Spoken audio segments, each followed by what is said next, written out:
Hai, kembali semua bersama dengan saya Double N. Ya, terima kasihlah Tok T. War-warkan Tok T. Tok T pun sokong. Selamat malam Malaysia. Terima kasih banyak-banyak Tok T. Ya. Nanti Tok T akan datang lepas raya. Raya mana? Raya apa? Depa Bali, insya-Allah. Mana tahulah. Lepas-lepas ni datang betul-betul sungguh-sungguh kan. Okey, baik, sekarang kita teruskan dengan segmen kita yang pertama. Mari kita borak-borak santai bersama tamu yang diraikan. Inilah dia saudara Farhan Rahmat, iaitu penceramah motivasi untuk kita bincangkan mengenai nak marah tapi kena sabar. Betul tu. Ya, nak marah tengok kat Instagram tu yang mencetuskan kemarahan kan. Banyak pula boleh jadi. Selalunya kalau macam zaman SPM tu kan buat karangan 500 patah perkataan tu tak dapat. Betul. Tapi bila ni keluar ada satu-satu kes, pandai pula semuanya. Macam mana itulah saudara. Apakah punca yang menyebabkan kita ni jadi hilang sabar? Lagi ni pula Ramadan pula kan. Baik. Terima kasih banyak kepada Rancangan Selamat Malam Malaysia sudi jemput saya pada malam ini. Baik, pertama sekali kita kena sedar dulu bahawasanya sifat marah itu adalah satu human nature. Semua orang pernah rasa marah. Nadir pernah rasa marah, saya pun pernah rasa marah. Tapi apakah punca-punca yang menyebabkan perkara itu berlaku? Yang tu yang kita nak tahu pada malam ni. Dan baru-baru ni pun kita tengok dekat dalam media sosial, ramai orang yang terbakar. Disebabkan kes-kes yang tertentu. Betul. Saya pun tak perlu nak umumkan kat sini. Betul. Tapi di situ pun telah pun kita dapat saksikan macam mana netizen respon, macam mana kita sendiri respon dan apa antara punca-punca yang menyebabkan orang jadi marah sangat ni. Tapi bila kita rangkumkan balik, bila kita kaji balik, sebenarnya marah ni pertama sekali, yang ni saya pun terkejut juga bila saya baca, saya buat kajian sikit. Antara sebab kenapa seseorang tu dia marah adalah sebab tak cukup tidur. Punca juga Yes, tak cukup tidur. Dan ada satu universiti ni, Pennsylvania, buat satu kajian tentang sekumpulan manusia yang mana hanya tidur dalam 4 hingga 5 jam. Dan laporan mendapati bahawasanya mereka ini akan kelihatan letih, lesu dan stres.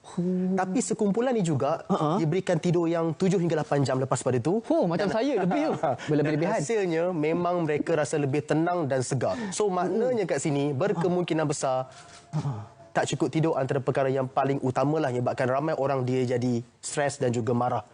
Nadia tidur berapa jam? Tidur kadang boleh berlebih jam. Alamak, berlebih jam tapi tak adalah. Waktu-waktu sela masa kan, siapa yang mengenali saya tu tahulah mata dia bengkak-bengkak dia. Sebab terlebih. Tapi alhamdulillah cukup. So itu adalah perkara yang pertama yang kita kena sedar. Kokoklah kalau ada siapa-siapa yang dia tak cukup tidur, sila tidur bagi cukup. Sebab itu antara perkara pertama yang menyebabkan kita jadi sangat-sangat stres dan juga marah. Itulah antara puncanya. Dan tak boleh bagi alasan kan. Orang kata sebab saya marah sebab saya lapar. Sebenarnya tak. Sebenarnya punca utama dah buat kajian sebenarnya tak cukup tidur. Betul. Tak cukup tidur bukan saja boleh menyebabkan marah, kita boleh mengundang pelbagai jenis penyakit juga kan Farhan. Di samping itu juga selain daripada tidur tak cukup, pertama juga antara sebab kenapa ramai orang yang dia rasa marah adalah sebab dia dicederakan. Sama ada secara fizikal ataupun hati. Hati dia. Yes, mungkin hati Nadi pernah dicederakan juga, tak tahu kan. Tapi itu antara sebab yang kedua lah. Dan yang ketiga, sebab ditipu. Sebab ditipu. Banyak skamer ni. Skamer nak duit KWSP. Dia antara sebab kenapa ramai orang stres. Dan yang keempat ni menarik. Apa dia? Dipanggil dengan gelaran yang mengaibkan. Sejak zaman sekolah, masuk universiti, sampai ke tempat kerja pun masih ada lagi orang yang suka menggelarkan orang tertentu dengan nama-nama yang mengaibkan dan tak diredai oleh dia. Tengok problem tu. Itu problem juga kan. Macam mana tu Farhan? Kan ada setengah tu memang dia sebenarnya dia gelak-gelak depan tapi dia simpan. Betul. Dia simpan dalam hati. Betul. Macam penerbit kita ni kan adalah gelaran yang diberi. Punya dia makan hati rupanya. Sentak. Kesian penerbit kita. Macam tu, macam mana pula tu Farhan? Okey, apabila kita dalam dunia yang kita asyik bertemu dengan orang ramai dan kita kadang kita berkawan, kita bersahabat, kan tak dapat lari daripada gelaran-gelaran yang diberikan tu. Ada orang yang dia berterus terang, dia kata, saya tak suka dengan gelaran ni, boleh tak awak stop panggil. Ada orang yang suka berterus terang, tapi ada orang yang dia membiarkan sampaikan gelaran-gelaran itu dibawa sampailah tahap dah ada anak dah pun. Kawan-kawan masih lagi panggil dia gelarannya macam tu. Bagi saya untuk mereka di luar sana yang masih lagi buat benda yang macam ni, sila berhentilah. Sebab memang dia makan dalam. Ya betul. Cuba bayangkan diri kita sendiri kan, kita digelarkan tu, amboi macamlah kita ni sempurna sangat. Manusia kat atas muka bumi tak ada yang sempurna lah Farhan kan. Tapi bagi mereka yang bila tiba-tiba datang baran ni, marah ni, apa yang perlu mereka lakukan? Apakah solusi yang terbaik supaya mereka dapat mengawal kemarahan, dapat mengamalkan kesabaran untuk menjadikan keutamaan? Baik, sebelum tu saya nak petik satu kata-kata daripada Imam Syafi'i yang saya sangat suka. Marahnya orang yang mulia terlihat dari sikapnya. Marahnya orang yang bodoh terlihat dari ucapan lisannya. Sampai tahap itulah. Ada orang yang bila dia sampai tahap dia marah, kata-kata dia pun dah tak jaga dah. Dia mencarut, dia memaki walaupun gunakan keyboard, gunakan keypad, tapi dia memaki dekat ruangan komen, dekat dengan media sosial, itu pun dikira sebagai tak dapat mengawal kemarahan. Apatah lagi kalau kita berdepan dengan orang, kita tak jaga kita punya perkataan, lisan kita, kita boleh dikatakan sebagai orang yang bodoh lah. Sebab tak dapat nak mengawal diri kita. Jadi, macam mana cara untuk kita nak mengawal kemarahan kita? Pertama sekali, itu yang paling penting. Pertama sekali, kita kena ambil perhatian untuk bertenang. Sebab ada orang yang dia tak mampu nak bertenang. Berapa lama tu nak ambil bertenang tu? Apabila kita ada masalah, tak kisahlah macam mana sekalipun, kita perlu bertenang, dan dalam bertenang itu, kita perlu berfikir sebelum bercakap.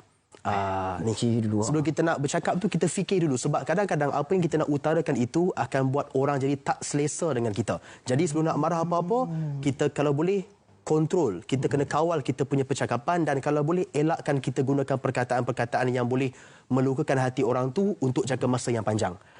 Sebab bila kita marah ni memang kita tak dapat nak kawal kadang-kadang. Tapi kita kena ambil masa untuk bertenang, dan kalau boleh kita kena bersabarlah. Mudah-mudahan kita dapat reda dan dapat berkomunikasi dengan baik. Dengan baik. Itu ada juga yang katakan, sebab dia dah terkena dulu kata-kata kesat daripada seseorang, dia nak balas balik. Adakah Farhan setuju dengan tindakan itu, Farhan? Baik, antara salah satu perkara yang saya tak setuju, ada orang cakap bila kita nak tenang, kita kena balas balik. Katanya. Tapi sebenarnya itu adalah satu yang kita katakan sebagai balas dendam lah. Balas dendam ni dia tak ada kesudahan. Sampai kesudah pun kita akan rasa tak tenang. Jadi hati kita tak tenang. Tak tenang, tak best, rasa serba tak kena. Kita rasa macam hidup kita ni macam ada orang yang perhatikan kita, macam ada orang yang macam geram dekat kita.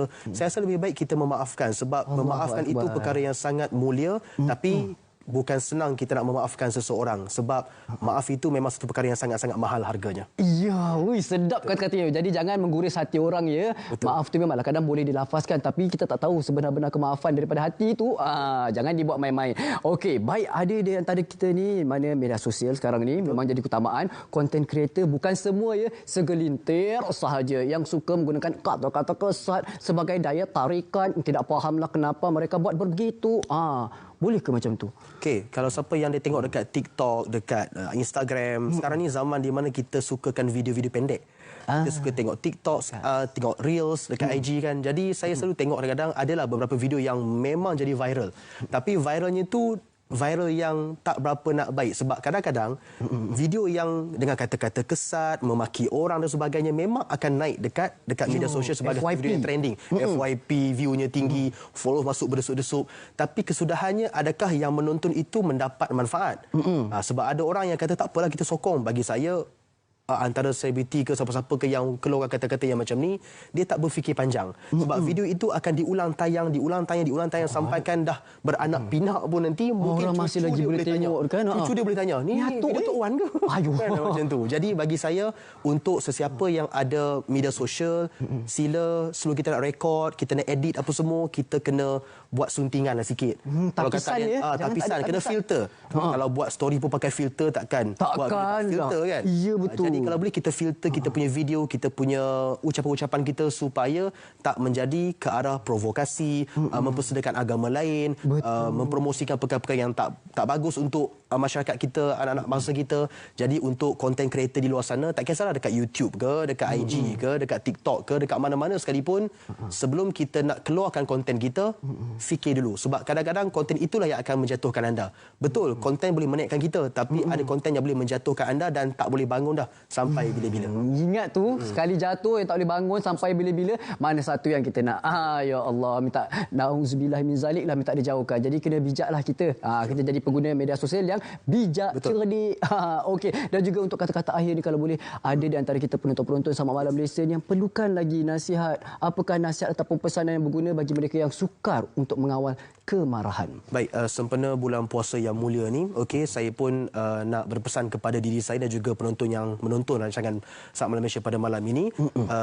Nabi Muhammad SAW pernah bersabda yang bermaksud la taghdab, jangan marah. Jadi maknanya kat sini adalah Nabi juga melarang kita sebagai umatnya untuk marah. Ya, kita betul marah itu adalah kita punya human nature, kita punya orang kata apa, kebiasaan kita. Tapi jangan sampai kita marah hingga menyebabkan ramai orang jauh dari kita. Sebab kita boleh beza, ada orang yang dia marah sebab nasihat, ada orang yang marah sebab dia menghina. Jadi kalau boleh kita jadikan kemarahan kita itu, walau marah macam mana sekalipun, kita tahu nak salurkan dengan cara yang betul. Sebab ramai orang yang bila marah, kawan dia hilang. Ada orang bila marah, mungkin pasangannya pun hilang. Ada orang bila dia marah, macam-macam orang akan meninggalkan dia. Jadi pesanan saya kepada semua yang menonton rancangan kita pada malam ini, nak marah boleh, tapi kena sabar. Marah boleh tapi kena sabar. Nak marah, nak tak nak pun kena sabar. Betul. Ya Allah, sungguh terbaiklah perkongsian daripada saudara Farhan Rahmat. Ya Allah, terima kasih banyak-banyak. Semoga penonton Tasam Amal Malaysia dapat tips yang berguna. Mana yang tak sempat tu jangan risau. Kan Farhan, boleh tengok balik ulang siar balik dekat Facebook page rasmi kami Sama Malam Malaysia untuk tengok balik daripada awal rancangan. Okey, baik, sekarang kita nak berehat seketika. Kembali selepas ini dalam Selamat Malam Malaysia. Jangan pejam mata lagi, jangan marah.